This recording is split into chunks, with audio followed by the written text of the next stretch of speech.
यह है बीकानेर की यसु स्वामी जो 98% दृष्टिहीन हैं। अपनी कमजोरी को ताकत बनाकर देश का नाम रोशन करने की तैयारी में जुटी है। आंखों की गंभीर बीमारी के कारण उनकी दृष्टि लगभग समाप्त हो चुकी है, लेकिन उनका हौसला अभी भी बुलंद है। उसके इस सपने को पूरा करने में उसके माता पिता और पूरा परिवार उसके साथ खड़ा है।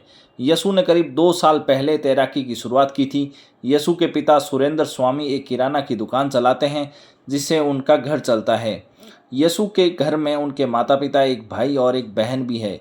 यसु ने बताया कि मुझे रोजाना 10 किलोमीटर दूर तैराकी की प्रैक्टिस के लिए सुबह 5 बजे उसके पापा ले जाते हैं और करीब 2.5 से 3 घंटे वह प्रैक्टिस करने के बाद वापस आकर पढ़ाई करती है।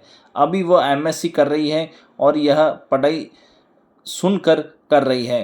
बीकानेर के राजकीय नेत्रहीन विद्यालय में जाकर ब्रेल लिपि के माध्यम से उन्होंने पढ़ना शुरू किया और ऑडियो बुक्स का सहारा लिया।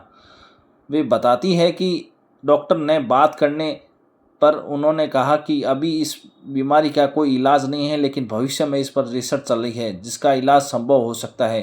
पहले जब पढ़ाई नहीं करती थी तो रेटिना का प्रभाव पड़ने लगा, जिससे डॉक्टरों ने पढ़ाई करने से मना कर दिया। इससे आंखें और ज़्यादा खराब हो गई। इसके बाद किसी ने मुझे पैरा गेम्स के बारे में बताया और पैरा गेम्स खेलों आदि के बारे में जानकारी मिली। करीब 3 साल पहले चूरू में एथलेटिक्स की प्रतियोगिता थी और माता पिता ने उन्हें प्रतियोगिता में खेलने के लिए नहीं बल्कि वहां जाकर लोगों से बातचीत और उनको देखने के लिए कहा था। उसके बाद उसने पैरा गेम्स खेला। पिछले साल ही यस्सु ने नेशनल गेम्स में ब्रॉन्ज मेडल हासिल किया है। ऐसे में वह अब तक कई मेडल हासिल कर चुकी है। अब वह नेशनल और इंटरनेशनल खेलने की तैयारी में लगी हुई है। यस्सु के कोच नवीन सेवक के सानिध्य में वे अभी तैराकी की प्रैक्टिस कर रही है और वह उनसे बारीकियां भी सीख रही है और उनका मार्गदर्शन भी प्राप्त कर रही है।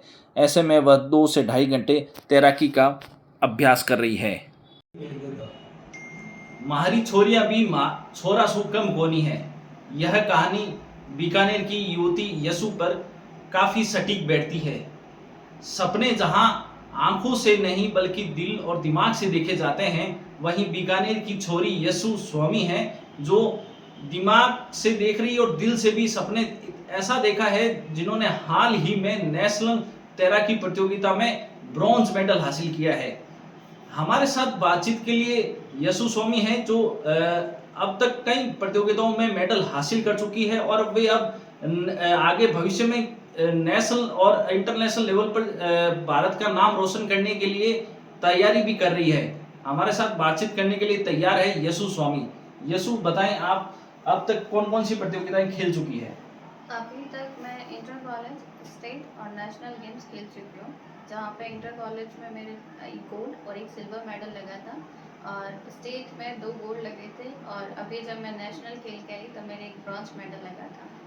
अच्छा। उसके बाद अभी मैं प्रैक्टिस कर रही हूँ जिसमें एशियन गेम्स और ओलंपिक गेम खेलने का मेरा सपना है कि मैं देश के लिए एक मेडल ला सकूँ।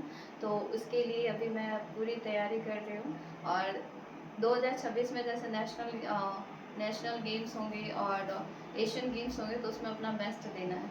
आपकी आंखों का क्या प्रॉब्लम है? मुझे आंखों में रेटिना की प्रॉब्लम है। जैसे रेटिनल डिस्ट्रॉफिक एक डिजीज़ होती है, तो वो है जो ये बाय बर्थ होती है और धीरे धीरे जैसे जैसे आपकी एज में ग्रोथ होती है वैसे रेटिना की डैमेज बढ़ती जाती है। कौन सी चीज में पता चला आपको? जैसे मैं 10th क्लास में थी ना, तो मुझे थोड़ा बहुत पता लगा कि कुछ है जिससे मेरे आंखों में थोड़ा प्रॉब्लम होने लग गया। तब हम डॉक्टर के पास गए, तभी उन्हें थोड़ा कम आइडिया था कि क्या है। तो 12th में आने के बाद मुझे ये प्रॉब्लम ज़्यादा होने लग गई। तब हम अहमदाबाद गए, चेन्नई गए, तो डॉक्टर ने मुझे रेटिना की इस डिजीज़ के बारे में बताया। तो उन्होंने ये बोला कि अब जैसे जैसे एज बढ़ेगी तब ये ग्रोथ होती रहेगी। तो मैं सेकेंड ईयर में आई तब मेरा बहुत ज़्यादा मुझे प्रॉब्लम होने लगी और उसके बाद बहुत डैमेज हो गया। फाइनल ईयर तक तो काफ़ी हद तक डैमेज हो चुका था, 98% डैमेज हो गया था रेटिना। तो उस टाइम से ब्लाइंडनेस रह रही है। ठीक है। और मैं बीकानेर से बिलोंग करती हूँ। एट प्रेजेंटली जैसे कि आपने मुझे बताया और कि मेरे को आंखों में प्रॉब्लम है और रेटिनल डिस्ट्रॉफिक नामक डिजीज़ होती है जो मुझे है। इसमें बचपन से ये होता है बाय बर्थ, लेकिन जैसे आप बड़े होते हो धीरे धीरे तो ये प्रोग्रेस होती रहती है कि एज के साथ जैसे जैसे एज ग्रोथ होती है वैसे वैसे आप प्रोग्रेस होती है। तो पहले नॉर्मली ऐसा था कि मैंने इस पर इतना गौर नहीं किया था। तो धीरे धीरे जैसे मैं फर्स्ट ईयर में आई तो मेरे रेटिना में ज़्यादा प्रॉब्लम होने लग गई।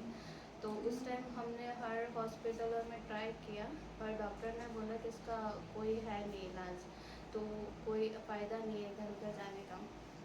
तो फाइनल ईयर तक ऐसा हुआ कि पूरा रेटिना ऑलमोस्ट डैमेज हो चुका था।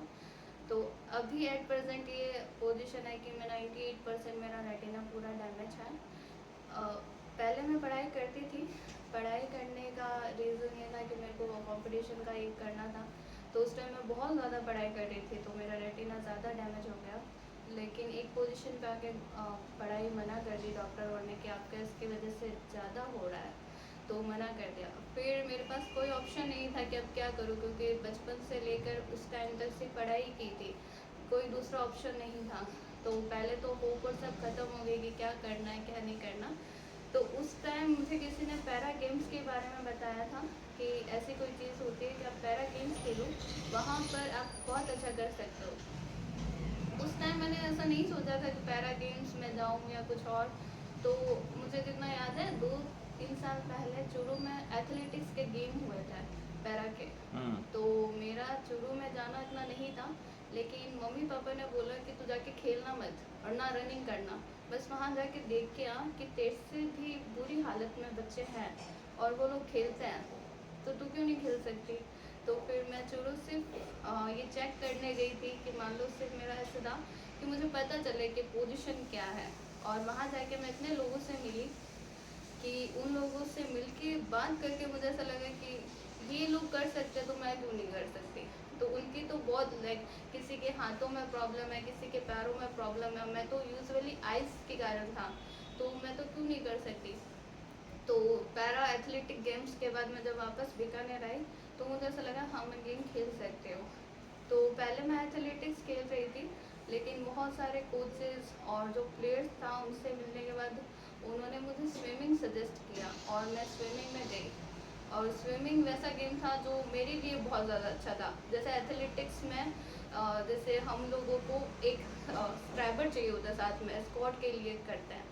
तो मुझे रनिंग में प्रॉब्लम हो रही थी तो मैं रनिंग नहीं कर पा रही थी। तो फिर मैं स्विमिंग में गई। स्विमिंग में बहुत अच्छा कि हम गाइडेंस के थ्रू बहुत अच्छे से स्विमिंग कर सकते हैं, तो मैंने स्विमिंग स्टार्ट की। पहले यहाँ बीकानेर में विजय सर हैं, मैंने वहाँ पे स्विमिंग स्टार्ट की। सर ने मुझे पुल में डाला, बताया कैसे क्या करना है, पूरा गाइड किया। और उसके बाद मैं नेशनल जैसे खेलने गई तो मुझे देवेंद्र सर और नवीन सर जो अभी मुझे प्रैक्टिस करवा रहे हैं, उन्होंने मुझे बहुत सपोर्ट किया है हर चीज़ के लिए। ऐसा कभी फील नहीं होने दिया कि आप नॉर्मल के साथ नहीं खेल सकते। जैसे पापा मुझे प्रैक्टिस करवाते हैं, हम लोग सुबह 5 बजे जाते हैं, पूरी प्रैक्टिस करवाते हैं कैसे क्या करना है, गाइड करते हैं। तो अभी मैंने खेल लिया है, नेशनल में खेल चुकी हूँ।